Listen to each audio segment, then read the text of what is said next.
Hello, everyone. Welcome to another edition of Blueprint. I am the host of Taboo Topic, Kendra, with my friend Ryan from Between the Liars. Hello, Ryan. How are you, sir? Good, although I feel underprepared here because my fancy name underneath doesn't say Between the Liars. That's my bad.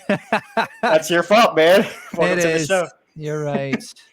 Well, Next welcome, time. folks, to the first ever, at least for me anyway, the first ever live stream that's going to be hosted on Taboo Topics. So, Ryan, you've convinced me to do live stream. Congratulations. Well, thank you. I do take great pride in my work. I'm glad I was able to help you see the light. Anywho, how are you, sir? How was your day? How's your I'm week? doing good. I wound up just going to work, mowed my lawn. It was well overgrown, and made dinner. It was pretty relaxed day. Sounds like a full-grown dad day. Pretty much, yeah. I got my lawnmower to start on the first pull, and I just had to flex on anybody else who can't do that in the neighborhood. So I was very proud of myself for that. No issues with the lawn or anything like that either, or lawnmower, excuse me. No. It was good. It did not like the knee-high grass that it was trying to cut, but And whose fault is that? Well, I don't want to take Out of pocket. Out of pocket there. A little bit. I'm just messing with you. Anyways, folks, welcome to the Blueprint Edition, where we talk about solutions, essentially giving the American people a visual what it means when conservatives, anyway, talk about smaller government. People like to use buzzwords, but obviously not many people, because our government is so big, people don't really understand what that means as far as, hey, we want smaller government. We like the idea of government leaving us alone. Well, and then people ask us, well, what does that look like? And we're just kind of looking like idiots and kind of like vegetables, essentially, as far as, well, I didn't think that far ahead. So this edition, that's what we're doing. That's what we're covering. The first 2 weeks we've been focusing on Congress. And quick announcement, actually, concerning Congress is like after this week, we got one more week to deal with Congress, and then we're finally moving on to the next branch. So be sure to stay tuned and listen to the next 2 episodes to finally get a full rundown as far as what Ryan and I believe needs to happen, to the changes that need to take place in order to have our government be held accountable. So we actually went on Instagram Live. If you weren't there already before, but we actually were on Instagram Live, and we were discussing some of the key aspects about this series that we've actually enjoyed so far, and things that have stuck out with us. And one of those things, Ryan, that stuck out to you and I was the fact as far as how much the criticism of the anti-federalists have actually aged well versus the federalists. But we also put in perspective as far as like, in hindsight, the times that the Federalists were under, the time that America was under at the time, it made sense why they wanted to ratify the Constitution and just at least have like a baseline before we actually got the party started, essentially. Yes. So, anyways, so let's recap what happened last week. So, Ryan, last week we talked about the congressional pay and benefits, and if you wouldn't mind letting the audience know the things that you and I compromised on and what we came up with, that kind of give them a scoop, I would appreciate that. Yeah. Oh man, you put me on the spot and I'm going off the top of my head. I am pretty positive we agreed that they would be paid, but they would be paid no more than our service members. So we were looking about like between 30 and 40,000 a year. They were not going to be allowed to trade stocks. They nor their families. So anyone who's like within that 1 degree of freedom. So I think we even said second cousins and such should probably be restricted, but definitely no spouses, no moms, dads, brothers, sisters, etc. would be able to. Now they could put their money into a blind trust, but because we were trying to emphasize the service portion of all of this, we said that they weren't obviously. Well, we had no trouble agreeing on the fact that when you shape the legislation, that legislation affects the economy, and then you put in or pull out of the stock market based off of what you know is coming down the pipe, that's corrupt. Even if Nancy Pelosi says her husband does it and that her husband has never made any deals with prior knowledge. If it looks like BS and smells like BS, I'm calling it BS. So that's that's where that is. And then we also said that because originally I had said that we should look at like median salaries in their district, but I think we settled on just the flat blanket of 30K, 35K. Because we also said they should, at that point, they'd be having another job as well to make up for it. And yeah, I wanted them to be able to focus on their job in Congress, but at the same time, we're tired of the get rich. And so we were saying, if service members can survive off of it and a good chunk of the economy can survive off of 35, 40K, then, maybe they won't spend so much and put us in an inflationary spiral where their dollar doesn't go quite as far. We also said that they were not going to be allowed to raise their salaries because we were sick of that. And so I think we landed on the only way that it could be raised. You had mentioned that we would go with the Census Bureau every 10 years. It would basically be evaluated by the people. And my proposal was that would be done only through like a true amendment. So like it would have to go to the people. The people would vote in a true democratic form, not just representatively like we usually are, but like it would be more like the Constitutional Convention where it goes to the states and the people vote. So again, hopefully, or our hope at least, was that would serve as the check on them, focusing on other things, and instead focus on, are they meeting the needs of the people in their districts or in their state that they're supposed to be serving? Did I miss anything? I think those were kind of the two major things. We limited the salaries, we limited that they can't raise it, and we limited that they weren't allowed. We also came up with some other interesting uniques or nuances. Like, for example, when it came to the housing situation, while they're in Congress, we decided that the state would cover their housing costs while the federal government covered everything else. But they also lost their pension as well after they left Congress. Yep.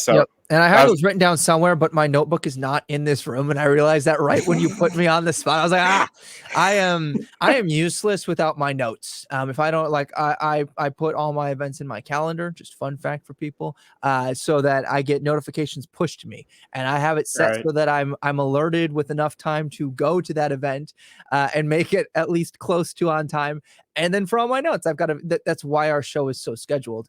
As far as like the outlines, because I don't function without it. So and behind the scenes, like Ryan and I have conversations. I tell Ryan every single time, like, Ryan, you're my note guy at this point. You're the one who loves taking notes. And I took the notes too. That's the worst part. I left them on my notebook that's not in my office, which, as you can see, the floor right here behind me. It's kind of under construction still. So I did what I needed to get the sound, but yeah, for some reason my camera's picking up the bottom of my floor. That's kind of trashy. It had carpet glued on top of it less than 6 weeks ago. It'd be like that sometimes. Sometimes it do. Yep. So that was what happened last week. Do you have any points that you thought of, like, since we last recorded, that you thought of that we missed? No, like I jokingly said the first time, I try to get it all in one swing. There's nothing that I could really think of. I feel like at least I walked away from the conversation feeling like we really checked all of those boxes. But what about you? Well, we still haven't really gone over the lobbyist situation, and you and I did say we would rain check that, and I'm still going to say we need to rain check that. I was going to say, did you want to do that today? Because I can do it on the fly, but I'm not confident enough yet to actually go over it. And it's one of those situations where if I talk about it, I actually want to feel confident in talking about it. Oh, and know what I'm talking about. Responsible as we should be, as opposed to some of these people who shoot from the hip uninformed. No, I agree. And again, just to remind people, one of the reasons we put a rain check on that was because lobbying is one of those things that's very tricky, because if you do too much legislation around it, you've infringed on the First Amendment. That's why lobbying is still allowed by and large, is because the Supreme Court said that, like, well, in effect, people are what make up companies, therefore companies can lobby. And it's the extenuation or the extension of the free speech there. So I'd really like to dive deeply into that before we try to do legislation, because I don't want to be struck down by the Supreme Court, Well, speaking of legislation, that is pretty much the topic of today, is talking about the legislative process, which many Americans, at a surface level, it seems very simple and not a lot of stuff happens. And which, to be fair, not a lot gets accomplished in Congress, obviously. But when they do get things accomplished, we hate them. I mean, you're not totally off. You do kind of hate them for it. It depends on which side of the aisle you're on. If you're on the Democrat side and the Republican-controlled Congress, you hate when they shove down bills that they disagree with, and vice versa. But one common aspect is like how they go about it. So the first thing I wanted to go over, actually, as far as the legislative process, is the difference between the call to vote versus the voice vote. Hmm. And this is something that Marjorie Taylor Greene, so if you want to go check out the Tim Pool podcast for Marjorie Taylor Greene's interview, I should say, this is where I got the information from. But basically, she was explaining that in Congress, anyway, first thing she explained was the majority party, they're the ones who have all the control and the power. And so basically, they have this one committee where it composes of 10 people, and there's 5 people that are Democrats and 5 people that are Republicans. And the thing is that because the Democrats hold a majority, or whoever holds a majority, all they need to do is have a unanimous vote based on along party lines, and that bill would pass. And then you would think that these bills or these committees, this is like, there's already been debate among the rest of Congress. Like, I think it's like over 500 people in Congress, at least the House of Representatives especially. However, a lot of these bills get passed just with these 10 people. That's it. And it only takes a unanimous vote along party lines for it to get passed. And so that's what they call a voice vote. And in order to get everyone's name on record, you have someone in the room basically literally has to call out and say call to vote. And then everyone in the room gets called into the chamber and actually debate it and then vote on it. Now, you would think this is like common sense and this is normal, but this is not the norm. And this is what Marjorie Taylor Greene was saying and talking about, like how it's really strange that we're putting these people up there and our tax dollars are going there, but yet they're not doing their job. So, point number 1 as far as issues that we're concerned with. Point number 2, the legislative process when it comes to the actual nature of the bill.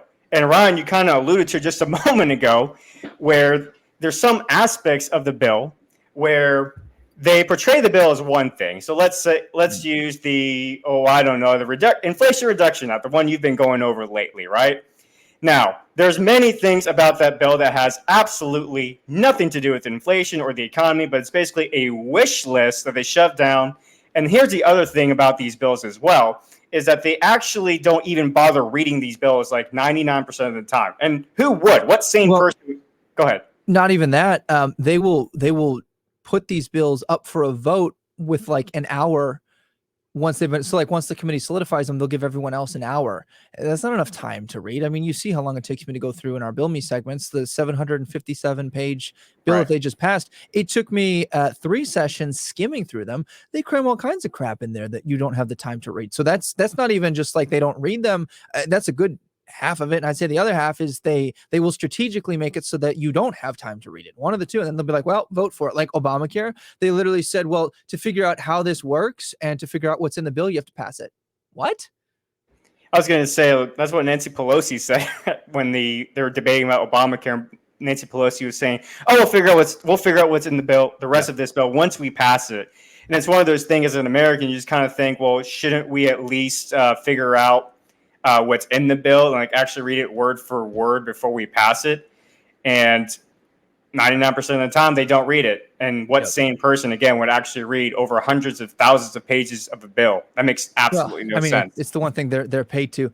Terminator 7250 says it's the Build Back Better. Yes. So you're exactly right here. It's the Build Back Better bill that they renamed because people are angry about inflation. And then they renamed it the Inflation Reduction Act. It's literally the same stuff. There's a few things tweaked, but by and large, you're exactly correct. It's pretty much the same thing. But hey, in their defense, it's the Inflation Reduction Act, so it's gotta reduce inflation, right? And technically, right? But essentially, also, there's another thing as well that bothers me, anyways. That there's people in Congress anyway that they feel as though they can just get away with not showing up to vote whenever they feel like it, just because they don't want their name on the record. Go ahead. And the other thing that they'll do is whoever's in power. So lately, Democrats have been calling the Republicans to vote so that they can say, you know who didn't vote for this bill? They voted against it. They voted against you poor people. Marjorie Taylor Greene, you should vote her out. So like they only do roll call instead of, it's your damn job, show up and do it because we're paying you to do it. It's become, well, who can we castigate? Because we know that, we'll highlight the line item at the top of the bill, which is inflation reduction. And then we'll talk about how we put in a cap on insulin. And then we will use roll call to force people who don't want the rest of the crap in the bill to come out. and vote against it. And then we can say their name is on record voting against it. The evil Republicans, they're trying to make you poor, starve you. That's it's a good political tactic, to be honest. Well, Ken, I mean, if you voted against the Inflation Reduction Act, did you know that they were part of the bill had to do with just one section of it? It had to do with putting like green energy things in impoverished communities. So you hate impoverished communities if you vote against that. I mean, it doesn't matter the price tag attached to it. You hate impoverished communities. Even though those policies actually hurt those impoverished communities even further. But what do I know, right? Yeah. Well, I mean, I think that this does really highlight nicely when you've got an omnibus package, like you've got this bill with just a monstrosity of everything that's in there. They pass. In part, when we touched on this in the pre-show, in part, it is a Ken doesn't like this part that I've put in there, so then he puts something else in there as a compromise. And that used to be the way that it is, but now it's just become, and I'll give you the best example is the Inflation Reduction Act again. They should not have been able to pass that bill with a bare majority. 50+1. They needed a filibuster-proof majority, so 60 votes. But did you know that budget reconciliation only requires a bare majority? And there's a limit to how many times you can do it. I think it's 3 times in a legislative session. So they basically got 2 to 3 bullets in their chamber, and they used one of them on that. And they got it by with the bare majority along party lines in the Senate. And then Kamala Harris was the tie-breaking vote. And the way that they got this through is that they said, well, it has some tax and budget things in it, so we can do this with budget reconciliation. So they passed a conglomerate bill with things like massive restrictions on things that they've said are affecting climate change, massive. You shouldn't be allowed to pass tax reforms. I don't think you're allowed to with simple majority. You can pass budget reconciliation, but you can't like drastically alter tax. At least I don't think you can. I could be wrong on that, but the rest of the stuff I know for sure you cannot. And I talked about this in the Bill Me segments. What I think they've done is they've effectively destroyed the filibuster, because the next time Republicans are in control, because it swings back and forth, and people forget this. There will come a time when Republicans are in control, and when Republicans are in control, there will come a time when Democrats are back in control. That's the way that it is.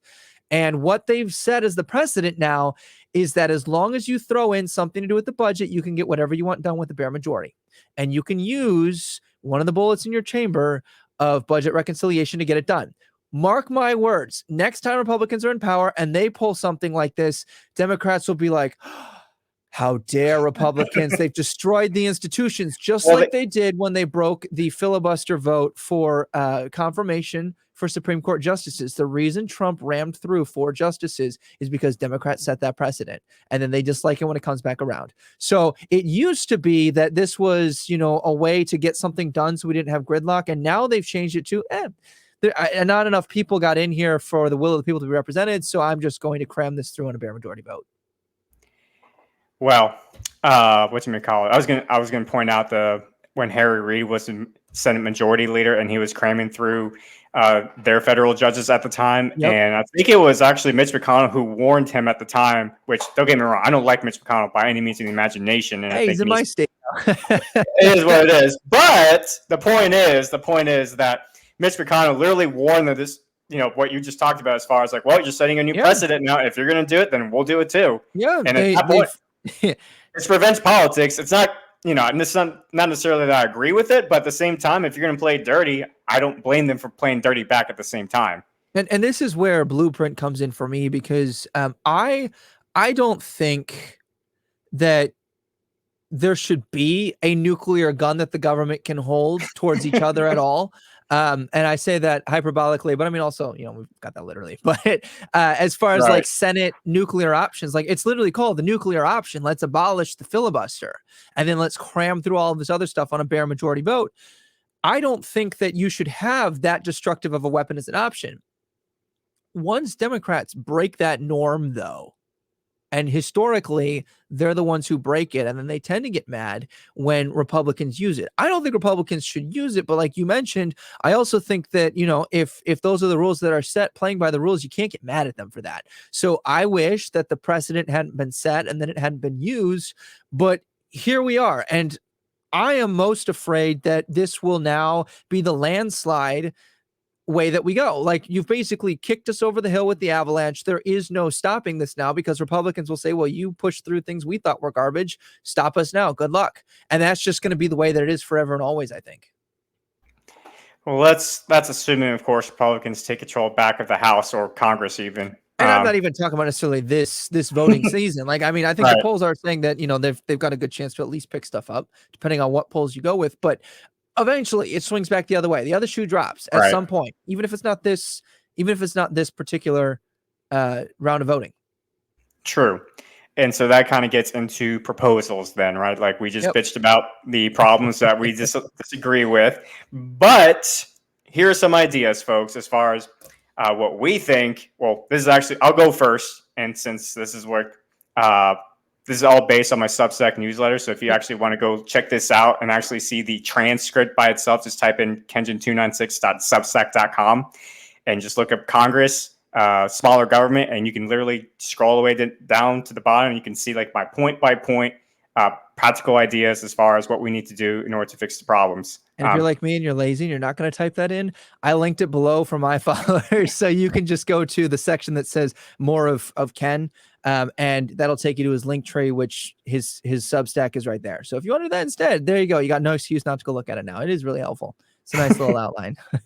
Yeah. So what we've been doing the last couple of weeks is like I will lay out the proposals that I've written before in my Substack news article. And then I'll let Ryan take the floor, and I'll let Ryan go point by point. And then I'll let Ryan also come up with his own ideas and his own proposals as far as like, this is what I would want as far as how to fix these problems. So this is where the fun begins, folks. This is where the actual Constitutional Convention.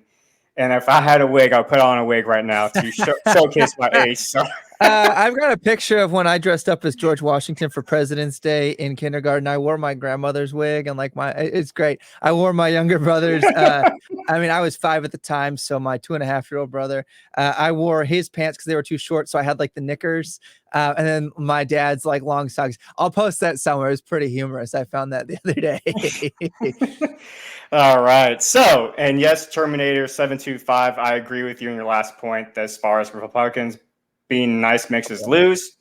I agree with that. So I think for a long time, I think that's one of the reasons why we're getting a lot of MAGA candidates beat out the incumbents, the rhinos, as the new Republicans are calling them now these days. And I'm proud to say I voted in the primaries, and I voted for what I consider to be rhinos as well. So I'm tired of losing as well. You say you voted for them or voted against them? I voted for the MAGA candidates. Oh, okay. Yeah, I thought you said you voted for the rhinos. I was like, no, I didn't vote for the rhinos. I voted against the rhinos. Confused me. I was like, wait a minute. I guess I would say to that comment, I guess it depends on what you think of as losing, because like there does come a point where we destroy the overall quality, and that all gets dragged down. Like when everybody plays dirty, there is a point where that becomes an issue. But I mean, I still see the point that Terminator. I don't. Terminator 250.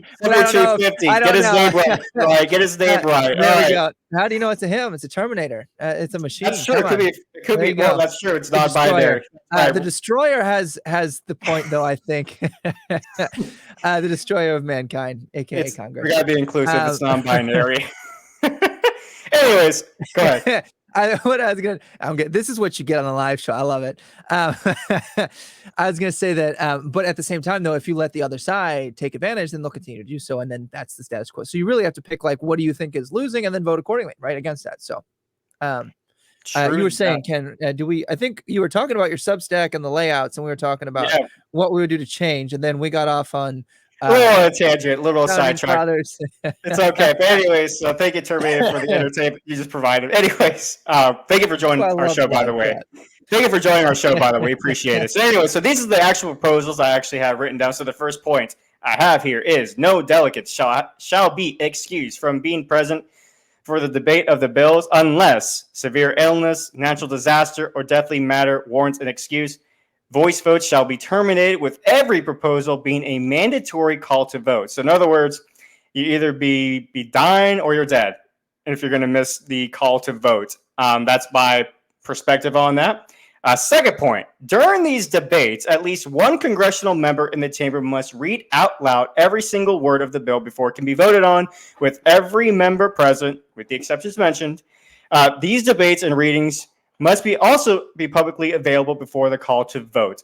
There must be a minimum of at least 1 week delay before the actual vote takes place to allow the representatives and their voters to discuss the matters that will affect the American citizens. And the reason why I've said is because we've all seen Congress at times vote these bills overnight while everyone's asleep, and that's when they shove down these bills and shove down these laws down our throats without even giving us the chance to at least know what's going on. So that's why I have that little 1 week delay there. Next point. The bills, you're going to like this one, Ryan. The bills must be relevant to the issue at hand, aka single issue bills. That is to cover the topic as far as the situation with the fact that we just shoved in so many random irrelevant topics and subjects. It's basically the majority party's wish list in there in order to get what they want. And as you mentioned, Ryan, they found new loopholes to essentially kill the filibuster. So yes. Can I do a quick interjection on that? I got a question for you. Go ahead. So going back to the idea that not always, in fact, most of the time, we're not seeing this being the reason, but we do see that not having a single issue bill can provide for compromise where we would have otherwise had gridlock. What do you think about that? Because now we might not see anything passed, or like what would you? Are you okay with that? I guess is my question. So personally, the less the federal government can do, the better. Because I believe, and I'm with you on that. That's why I was asking. So I was just trying to make sure. So yeah, if they can't find a compromise, then that's how it needs to be, I guess. Sometimes. And again, we're limiting this to the federal government, not to the state. Is that correct? Right. Yes. Okay. And I'm okay with that because, I think that I wouldn't want to. I don't know. You've got a certain amount of horse trading, I guess is what they'd call it, right? Where it's kind of like a this for that quid pro quo, where you need to be able to trade something. Although, I mean, even with single issue bills, you can make the promise, and if they weren't slime balls where I didn't trust them, then I would be more willing to believe that they would be like, hey, you vote for me on this one, I'll vote for you on that one. And maybe we'd have to see a higher level of integrity. I don't know.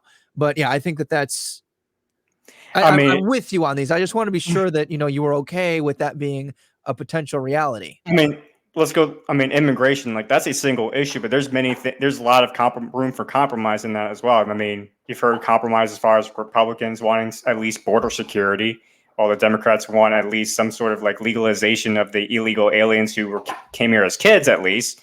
And so there's like little stuff like that that still can be used in a single issue bills, but they can't throw in there something like, we're also going to build like 4,000 solar panels across the nation as well. That has absolutely no relevance to immigration. So quick question then, just to really make sure I understand your definition of a single issue bill. Does that mean, so for example, in the bill that was just passed, they had quote unquote green energy, but it dealt with restrictions on corporations, penalties for corporations who weren't green enough, subsidies and incentives for corporations who would take on new green initiatives and like update things, restrictions on who could contract and build those things. So they basically threw in a bunch of unionizing stuff. They also had stuff for citizens and individuals with price caps on like, if you do this amount of thing, like you can get like $600 for doors, $600 for windows, etc. So they had like multi-level, and that's all under the concept of green energy. And it was also broken down based off of things like nuclear zero, and they call that like zero emission, quote unquote.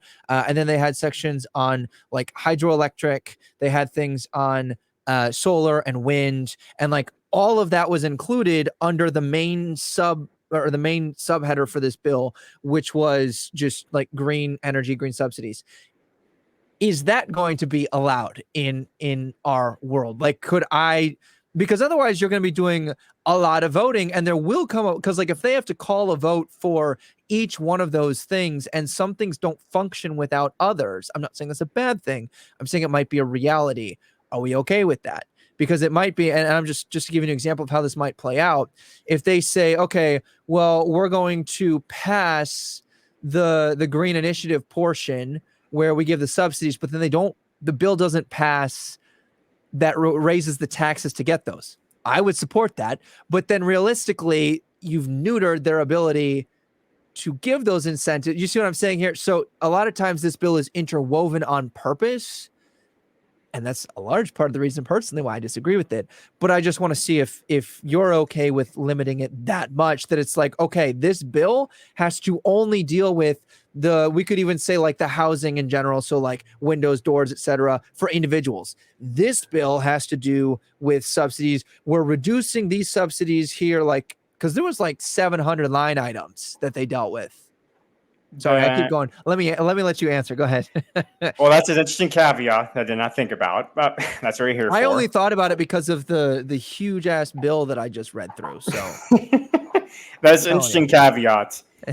So basically, what would you think as far as would be fair scenarios? Oh man, I gotta think. Come on, I asked the question. Okay, fine. That's fair. That's fair. I guess for me, I guess I could compromise to that as far as like, listen, we'll make two single separate bills. One bill that actually deals with the actual policy of immigration, and then the other bill has to do with the actual monetary policy of immigration, like how we're going to fund the wall, for example. Okay.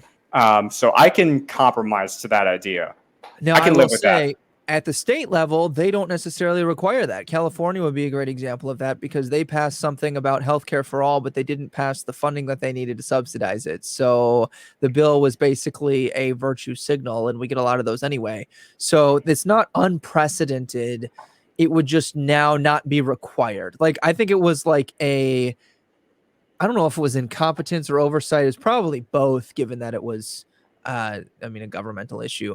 But basically what was said, to summarize the politician who proposed it, we'll worry about funding once this passed.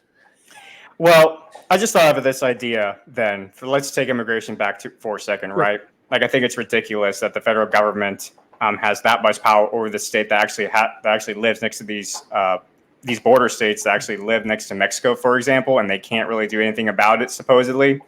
What if we actually came up with the idea, as far as when it comes to like monetary issues like that, let the states have the power to fund them and finish the project, and the policy aspect just gives the states the power or the right to go ahead and continue with that project. So you're saying the federal government retains the power to pass the policies, but the state has to garner the wages to like be able to put it into effect. This is the issue that would arise out of that, and I'm not saying that this is a reason not to do it, but here's the reality, I think, of what you'd be dealing with. States would not have the power they still wouldn't have the power to secure their own borders in that instance. They would have to rely on the federal government to do so. And then the federal government might say that we want this specific thing, but the states really want this, right? So let's say that they're like, well, you can't build a wall, but you can, I don't know, you can build more cages. This is just a hyperbolic example of like a legislation that they might have where the states don't want that, right? Or they might say, well, you can, I'm trying to think. There's some ways where the federal government is kind of like a big FU to the people and to the states, but it's something along the lines of like, well, you can build more cages, but you cannot increase the number of people who staff those, right? You see what I'm saying? Like the federal government getting control of those things, I feel like would still completely neutralize the state's ability to do anything. What if we actually made it mandatory then, where they have to come up with we actually made it a constitutional amendment to where they make the policy debate and then pass the policy aspect, but they have to at least pass the monetary policy anyway within 6 months tops. That way it's not just a virtue signal scenario. My concern with that, I'm going to stop saying the issue because it's not necessarily there's anything wrong with it. It's just my personal concern. My concern with that is a lot of times these negotiation games are a game of chicken, right? And when you put a clock on it like that, my concern is that someone will try to pressure someone else. Like one party will try to pressure the other, or even people within the party will try to pressure it, or else we're going to run out your clock. Like, you don't even like within the party, right? So like you get like AOC saying, I need you to pass this other bill.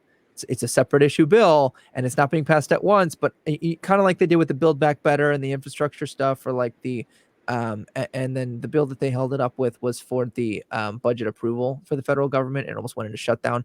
I feel like we would see more of those, and the government would be in a perpetual threat of being shut down. And when the government gets shut down, service people don't get paid. Like there's a shit ton of people who do not get paid. And that would be my concern, is that you now have created a whole bunch of pawns. Well, I want to bring up this point that the Terminator just brought up. What if we actually made it to where for every policy that gets passed and they cannot come up with a monetary policy afterwards, the bill that was originally passed gets expired at that point? That could actually work. Again, I think you're still going to deal with the clock. I think that my biggest concern would be that someone would try to like get their other issues out, but because we're limiting this to single issue bills and because we're making it so that they have to read everything from the floor, I feel like that really cuts back on my concerns there. I'm almost wondering if we're not going about this the long way and instead could just say you've got to pass your funding and your policy at once, and you can split them if you can't agree, but like in general they should be proposed and passed together. To an extent, yeah, I can see what you're saying.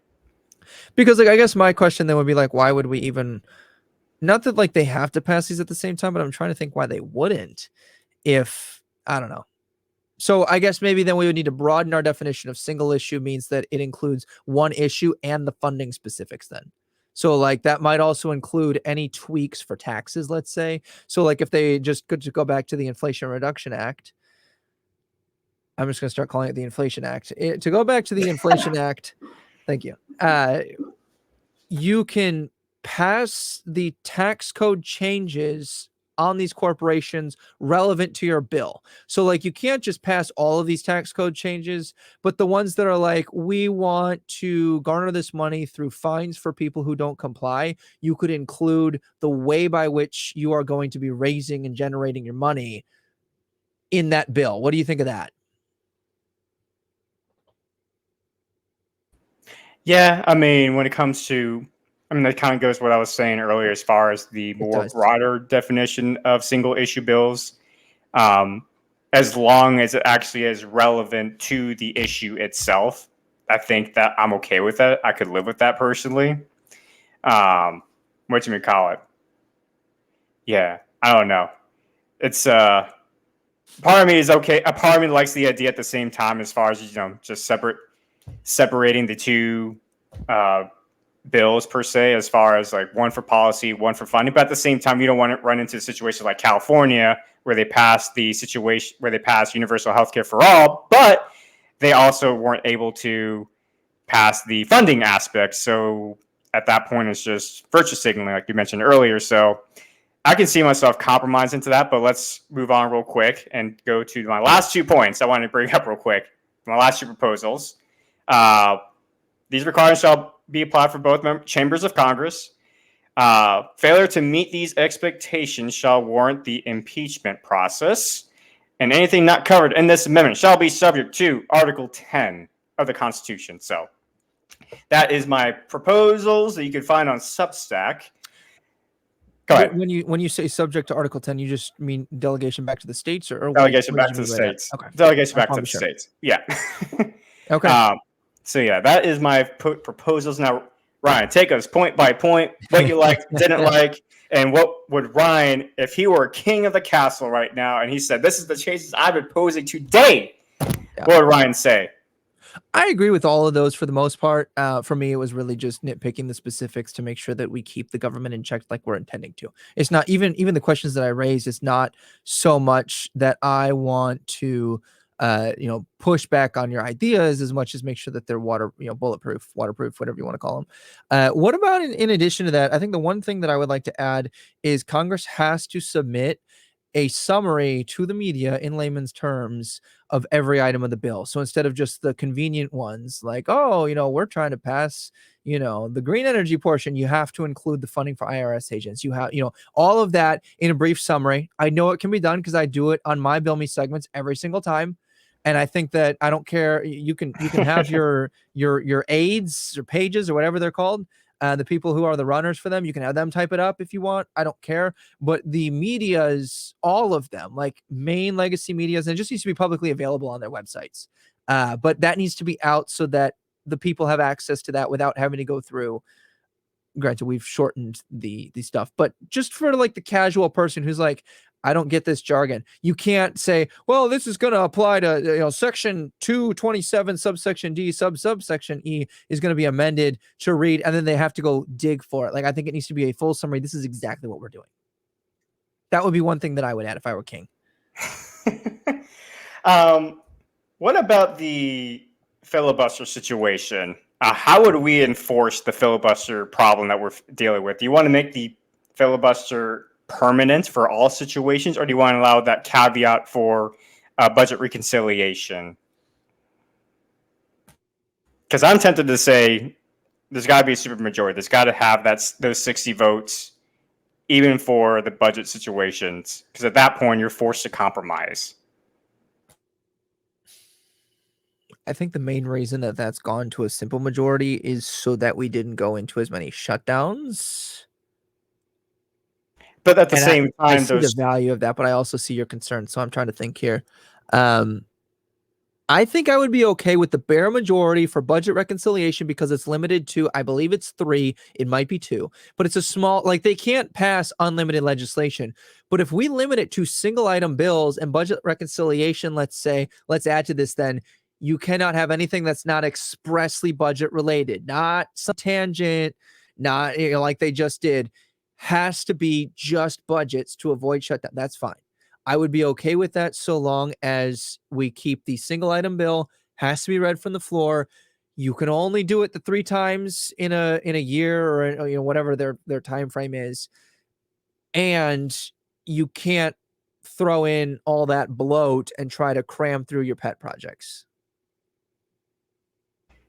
Now, personally, I think shutdowns are a little bit overblown by the media because essentially our government, our system is a free market capital system. And I think one point, so I made the argument that really the shutdown really affects the federal workers and the national parks and the U.S. military, which for the most part, they always fund the military at the very least and the VA. Sure. But so really, I mean, are we really missing out a whole lot? I mean, is it really that big of a deal if we have these shutdowns?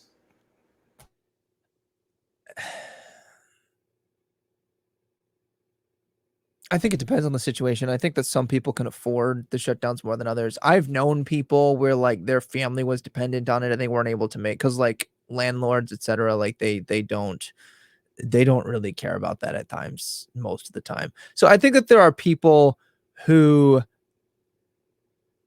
it affects and places them at greater risk, especially for longer extended shutdowns. Now, we've had times where it's like shut down for like a day. We've had times where it's shut down for, I think the Obama administration was a time where it was like the longest. Maybe it was more recent than that. And the ones where like it doesn't matter as much if the grass gets cut on some of these monuments.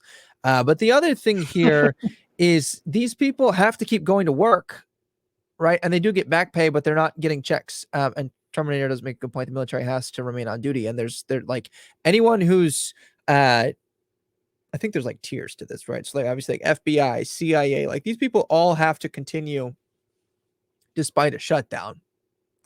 I think it also bothers me because when we go into a shutdown, Congress basically adjourns, don't they? Or at least that's how they've been treating it. So, I mean, what incentive is there for them? They're getting paid the $275,000, $175,000 salary regardless. So I don't know. I guess. So what if we added the caveat to where if they do shut down, Congress also loses their pay as well? And also add the caveat maybe to where they can get away with passing a simple majority for the military, but for everything else, you have to get 2/3 of a vote. Why would you allow the exception for the military? Because the military remains on duty. It's a matter of national security. So that's why I would argue the military should have that caveat. I don't think the military's pay should be in question, or even the federal workers like down at the border patrol agents even. So let's make some caveats, I would say, that actually deal with national security issues.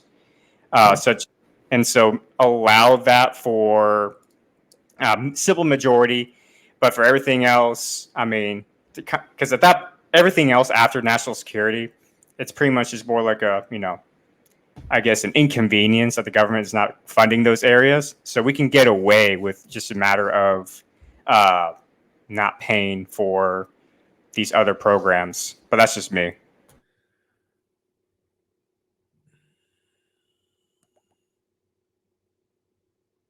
trying to think. I guess I haven't really looked into shutdowns as to like, I know that like when they reach an impasse and there's certain like time crunches and stuff, then the government goes into shutdown. But like, I'm trying to remember exactly what contributes to those to get there in the first place. That's why I have a hard time setting these restrictions around it, because I don't remember. Other than like, time runs out, especially when it comes to budget stuff, right? So if they don't set the budget, I know that's one. I feel like there's other reasons that we can get into a shutdown too. But we were most recently threatened with the shutdown when they couldn't agree on the national budget. It's also very interesting to me that they choose the budget and then they pass the taxes to fund it, right? Like they pass the budget and they say, oh yeah, you all will be funding this amount. They don't have the money at that time. They're floating on credit, and they're counting on taxing us to get it. It's very, I'm not saying that it's illogical. Well, I'm just saying it's an interesting system. Caveat. Yeah, I don't know. I guess I just didn't really think about it a whole lot, the actual process, until I had to dig into this a little bit more. I was just thinking as well, as far as I just thought of as far as like other social welfare programs would it be affected. I just not thought of like Social Security, for example. I would imagine that would be affected by shutdowns. It would be. So I think having that caveat as far as Congress, if they go to a shutdown, like they lose their pay as well, like they don't get paid at all. Yeah, that would force Congress to actually. And what if we actually included like suspend their benefits as well? If you take away their benefits to where now they actually have to go pay for their own food kind of deal. Now they're actually incentivized to get off their asses essentially and come to a compromise and go ahead and go ahead and actually pass the budget. And Terminator 7250 brought up that Social Security, Medicare, Medicaid, they're all affected. So thanks for that information, Terminator. Welfare, another one that they brought up. So like WIC and food stamps, etc. So and that's why I say that, like, it really depends on your socioeconomic class and what you do, whether or not you can. And that's also going to be on a person-to-person basis, right? Like the ideal is, we're told you're supposed to have 3 months of, reserve cash. Not everybody can. Not everybody does, right? Sometimes that's I don't make enough for me to be able to set aside that much. Sometimes it's I just blow my paycheck. So it really can vary person to person for a lot of reasons in a lot of ways. But I don't know. I think it's an interesting caveat to have to bring up. I'm trying to think if there's a way that we can restrict the number of shutdowns that take place in the first place, right? So like if the budget issues are what really drive, like not being able to agree to the point that they can't pass the budgets is the reason that they shut down. We can go nuclear and say that if that happens and they can't get it with the 50%, then all of Congress is suspended and we do a new election for the whole Congress. I don't know. That's pretty radical there. I mean, I'm sure at least a good handful of Americans would have liked that, actually, but probably. Yeah, it's because although then I would see Congress members who are like trying to like throw the game so that because like they don't like that I don't know. It would be like an interesting tension between they want to keep their job, but also they want the majority. I don't know. It'd be really interesting if we made it to where if they shut down, then we call for a new vote of all of Congress, since they're not doing anything anyway and they're going to be shut down anyway. Might as well put new people in, and those people can't be reelected. So then that would make it so that but they also lose their benefits afterwards. No, they lose everything. They're just completely kicked out. Done. Because they failed to fulfill their duty, kind of deal. I like it, Ryan. I'm feeling it, Ryan. I'm feeling your energy. That is the most nuclear. I'm wondering if when we put this up for a vote to our followers at the end of this, if that would be a deal breaker. Well, like that's pretty. I mean, and let me explain my rationale for that real quick. So if we agreed, right? Ken, correct me if I'm wrong. We agreed that you could get this budget reconciliation done with the bare majority, 50% plus the VP tiebreaker, right? Like they've got right now. When it comes to the military, at least we agreed on that. Okay, but let's say, just for the sake of argument, we allowed it for all of it, like it currently does, and it's limited in how many times they can. If you can't agree within your party, then all you should be freaking fired. Like that like, because what it is then, and this is exactly what we saw play out, the more radical people in the left, the far left. So we had like AOC, Ilhan Omar, like I guess Ilhan Omar's not in the Senate, but neither is AOC. But like we had people who were saying we will not pass this because it has to pass the Senate, and then it has to go to the House, and then they have to reconcile their differences, and then it has to go to the president. They were saying we will not do this unless we get X, Y, and Z things. So if you're going to hold up your own party on a budget issue to the point that you can't even get 50% of you when you hold at least that bare majority through, then I think you should all be fired and done. Well, that's a fair point. I'm marking it down then, at least as an option. Real quick, get to the Terminator. We'll actually cover the cabinet members. We'll actually talk about other welfare programs down the road and everything like that. So stay tuned for that.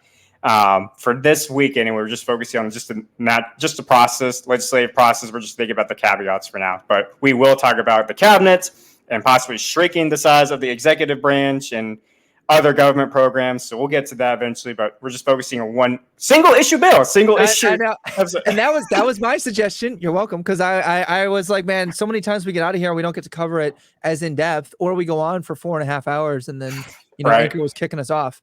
And also not everybody listens to that all the way through. Like, I don't know, my ADHD, I like to have smaller, shorter episodes and more digestible in a shorter amount of time. So yeah, there's so much to cover. I think we originally thought this was only going to be a handful of episodes, and it's still going to be a limited series because once it's done, we're done. But we haven't even made it through Congress.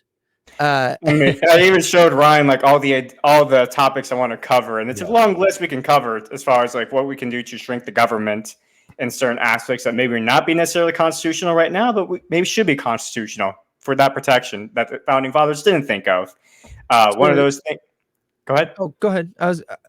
I was going to take us back to your previous question, so I don't want to change the topic while you were on a thought.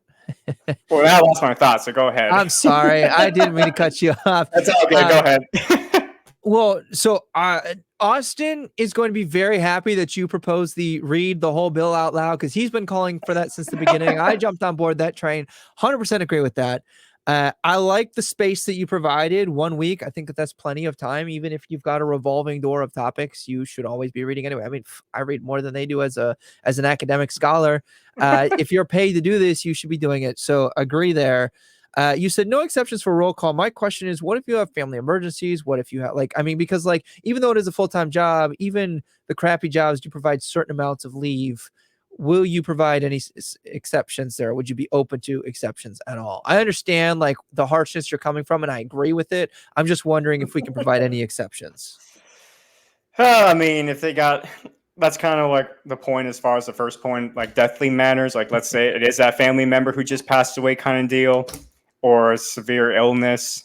Could be So maybe I would add the caveat to severe illness matters. Would when you say roll call, would you allow them? Because they did a lot of zooming in and stuff like that. Would you allow I would allow for Zoom calls since it's 21st century anyway. Cool. Okay. So as long as you're not you need to be in the Senate chambers to do this, then honestly, there's very few places you're going to go where you don't get enough Wi-Fi that you could at least vote from afar, That's what I was going to say is at this point in 21st century, I mean, to an extent, there's really no excuse why you shouldn't be able to vote on an issue or have the roll to call the vote, excuse me. So, or at least even be present in the moment when the situation's happening. So yeah.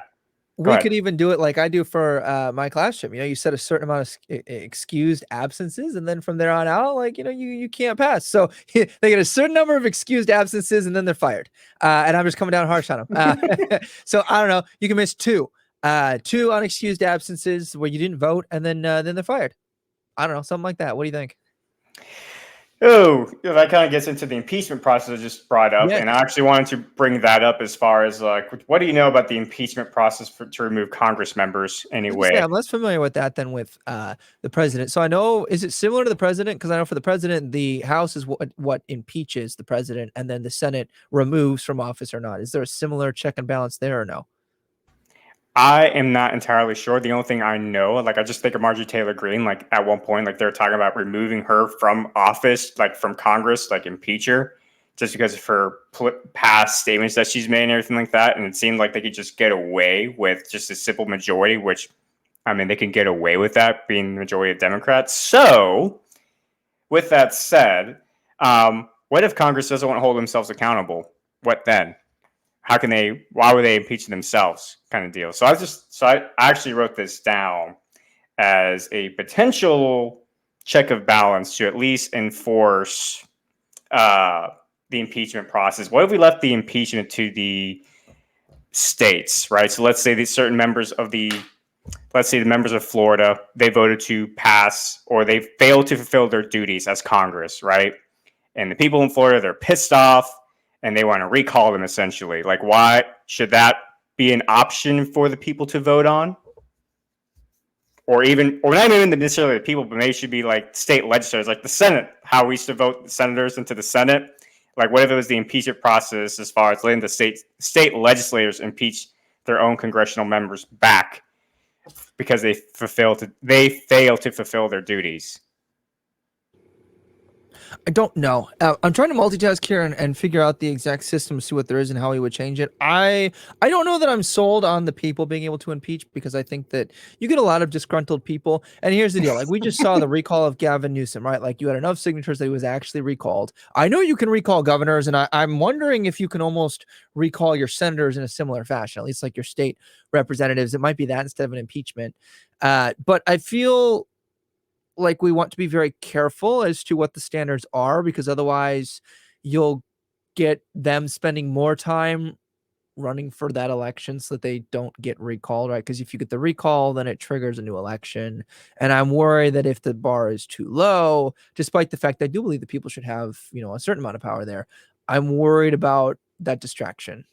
That's my initial concern. What do you think about that? Well, that's why I brought up these state legislators as kind of like the indirect voice of the people for the state at that point. And so, what do you think about compromising something like letting the state legislators recall them? So when you say state, you're talking then about like my state senators could recall the U.S. senator, and the state House of Representatives can recall their own members from D.C. back because they failed to fulfill their duties. So then my question is, what happens when, let's say, I don't know, especially more like a swing state, more purple states, they have, I'm trying to think of an exact example of this. So, and I can't think of one off the top of my head. So just here's an example that I made up. Let's say Tennessee has 2 Republican state senators that are in the U.S. And by state senator, I mean like representing the state in the U.S. Senate. So I guess 2 U.S. senators. Okay. And the state Senate flips blue. Should they have the option then to recall a senator where they drum up? Because you're seeing this a lot now, right? Like along party lines, I don't like these people. So then what would happen is your state legislators might try to, and you would probably reach an instance where this could happen. Oh, well, they didn't vote the way, they didn't represent the will of the people. They didn't vote with Tennessee's interests, so we're going to recall them now. Because now, I mean, not that I don't think that state senators should have a lot of power, because I do think more should be done at the states, but I also think the states should be more concerned with the state business and not trying to flip a Senate blue or red. Well, in that case, then, what if they got approval from the state legislators, but then the next step would be to another check of balance would be letting the state Supreme Court make the final call as far as did this person violate or fail to fulfill their duties? Which at that point, I mean, the courts should be the most independent out of all the 3 branches, the judicial branch, let them decide, make the final decision whether or not that individual violated or failed to fulfill their duties to where they need to be recalled. Isn't the state Supreme Court, aren't they run off of an election, like they're voted for, correct? It varies state by state. Okay.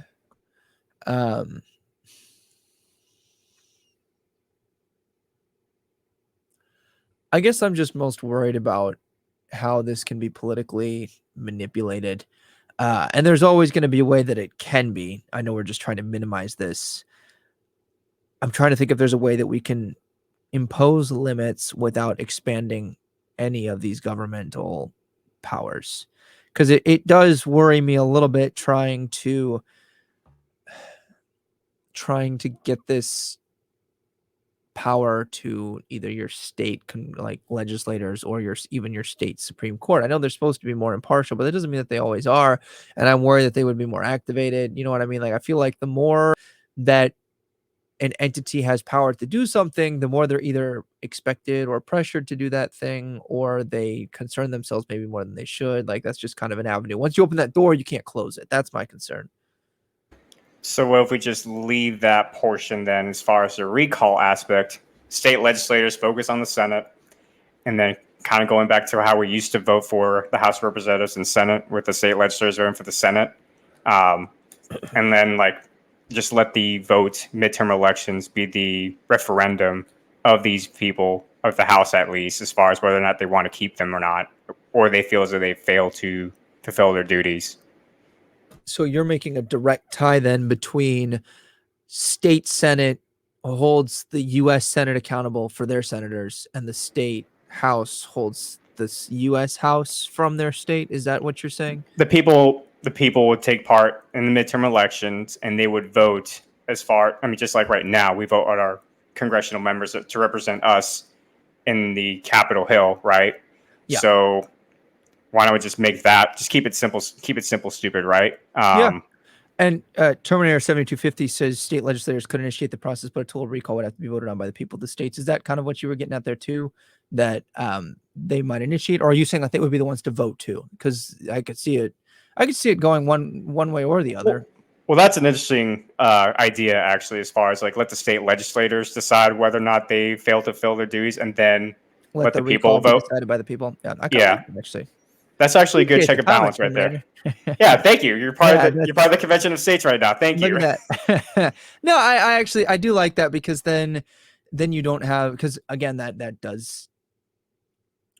puts out my biggest concern there, which was that you're going to have state people trying to activate and flip the U.S. Senate or the U.S. House, and then it would go to the people, and then we would then to just kind of summarize that, what we'd be doing is you would allow your state legislator, and we would tie it Senate, House. Yep. They determine whether or not, and they can vote. So they're almost bringing the articles of impeachment. So it would almost be like the Senate can impeach the Senate, the House can impeach the House, and then the people vote whether or not to remove them from the office by way of a total recall. So mirroring then the federal government impeaching the president. Except it's the states, the people in the states, we're giving that power back to them.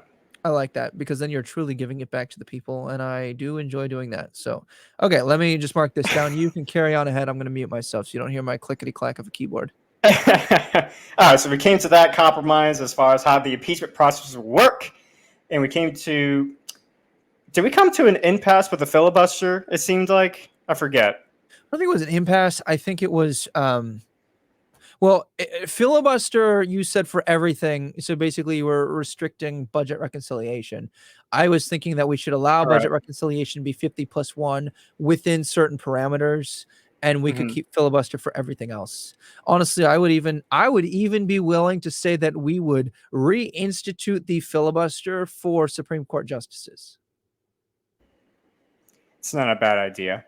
And we can kick that specific filibuster down the road to that branch when we cover that. But just a thought, like if we really, I feel like we should let budget reconciliation within the parameters that I tossed out before stay the same. But if it's really something you feel strongly about, I'm willing to talk about that as a compromise too. I'm open to either. Let me come back to that. I want to marinate on that thought for now. Here's one other caveat, or not caveat, but just something to kind of go back to the single issue bills and everything like that, the nature of the bills. I want to be sure that Congress cannot take away or suspend the rights of the people or expand their own powers. How do you feel about adding that limitation? In general, it sounds good. Can you just be a little more specific on like things that you're disgruntled with right now, just to paint me a word? I mean, let's go to the Second Amendment, for example, right? Like, if we added like the limitation, I mean, at that point, they could not pass something, at least in good conscience anyway. I'm sure they could try, but with the compromise just came up with as far as the impeachment process, they would have that balance of check, but they couldn't pass or try to, or they would at least be incentivized not to do something stupid like that, like pass a pretty much broad gun restriction, more or less, pretty much an almost ban of guns, it seemed like. And if we added that limitation, or at least you made it explicit, like basically do not touch the Bill of Rights is what I'm getting at. Yeah. The federal government should not touch the Bill of Rights whatsoever. So if the federal government touches the Bill of Rights, you're saying that that should be an impeachable offense? Yes. Through the process we just set up. Okay. Yep. So I think I'm on board. I would say in general, they're not supposed to be able to legislate those things so long as you have a good judicial branch at the federal level, i.e. the Supreme Court, that's going to be that check. And I think that we've seen that at least on the Second Amendment cases that have been coming up, right? Like they were like, nope, you can't. These state things are an infringement. So that's already there that they're not supposed to be able to. You're basically just, if I'm understanding you correctly, you're imposing a penalty. Like that is automatic grounds for the state legislator to be able to impeach the senator who voted for that bill. Okay. I'm on board with that. And I think that I'm almost wondering if we should bypass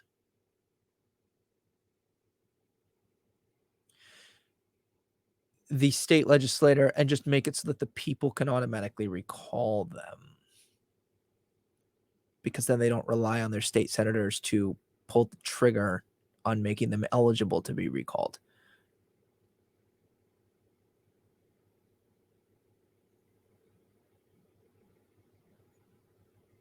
You're muted, Ken. Sorry. I was just saying, like, I still like the state legislature, because you brought up a good point earlier as far as like there's always going to be disgruntled people, and it's just kind of like that check of balance. Like maybe there's just some disgruntled individuals that feel as though, they passed this bill, whatever. Like maybe they came up with this tighter, or they made some strict whatchamacallit.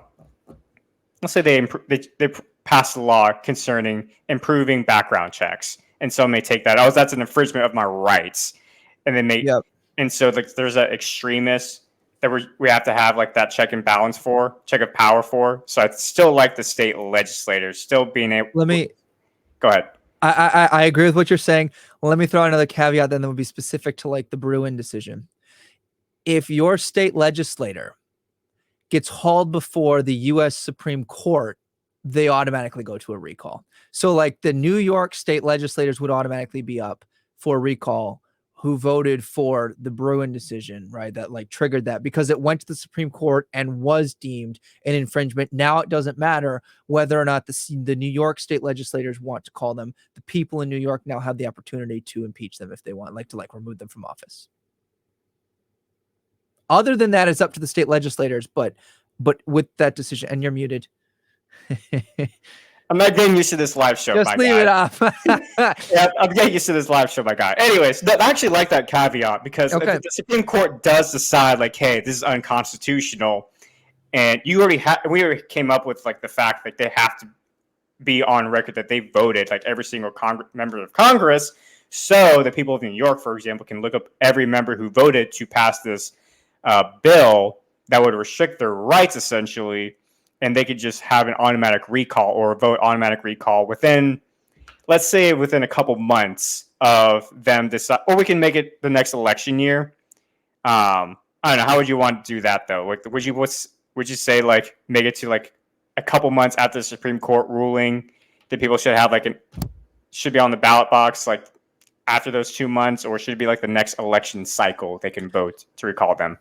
Is it contingent on the thing being called unconstitutional, like the Supreme Court has to rule it's unconstitutional, or is it contingent on this has gone before the Supreme Court, now you're up for impeachment? Like, because one would make it so that anytime your legislation is borderline, then what do you think? I was thinking more after the Supreme Court ruling. Like once the Supreme Court ruling decides that it's no, because whether the Supreme Court rules is something that the people don't disagree with. I don't know. That's an interesting caveat. I have to really think about that. Terminator says voting is the recall. Do you agree with that? Terminator's comment says voting is the recall. Yeah, sometimes, but here's the thing. Here's the one thing I would where I might disagree. My legislator might not be up for election because, depending on whether it's Senate or House, it's either 2 years or 6 years. So it might not be. Your state legislator or my state legislator might not be up for an election this fall, which means I can't voice my thing, my displeasure or my pleasure, depending on whether I want to reelect them. I'll have to come back to that. Let me circle. Chin Pisaki. Yep. Circle back. And we will eventually. I mean, that's a good point, though. I mean, maybe we should keep it simple, right? As far as the law is not simple. That's true, but I really do like the idea of state legislators. Like, just something about that appeals to me as far as the impeachment process. I don't know. What do you think? Should we keep it? Let's keep it for now. We'll move on, but let's say for now, when we hash out the final version, we can decide to scrap it or not. But that's fair. Just like the founding fathers. We're just shooting from the hip right now. That's fair. We'll see. And that's true. Terminator, the American people, we do need to pay more attention to what's going on. We started these shows most of the time. I started paying more attention, trying to make it easy for other people to follow along, because it is. Yeah. I think the convoluted process is a lot of the reason why people don't. Yeah. So, all right. I think that's pretty much all the points that I wanted to hit on. I think we agreed as far as the single issue bills, like make sure the single issue bill was at least broad enough to where they included monetary policy as well, including the policy itself. So, with that said, folks, that is all for the legislative process. Unless you have anything you want to add real quick as far as some caveats that we'll go ahead and open the floor to you. But Ryan and I, at least I do anyway, I don't really have any other caveats I can think of to at least limit the power of the federal government and giving back to the states. I think I'm most proud of the idea of the impeachment going back to the states. That's the idea I'm most proud of us accomplished tonight. Going once, going twice. Sold. All right, Ryan. Yes. Closes out, sir. Okay. Well, remember, you can find both of our podcasts on Spotify, Apple, YouTube, Twitch, and Google Podcasts. And you can follow us on our social medias. If you want to follow @BetweenTheLiars, we are on Instagram. We are on Facebook. We are on Twitter. You can follow our live streams on Twitch, YouTube, and our Facebook page. Ken and Taboo Topic can be found at Kenjin_Express.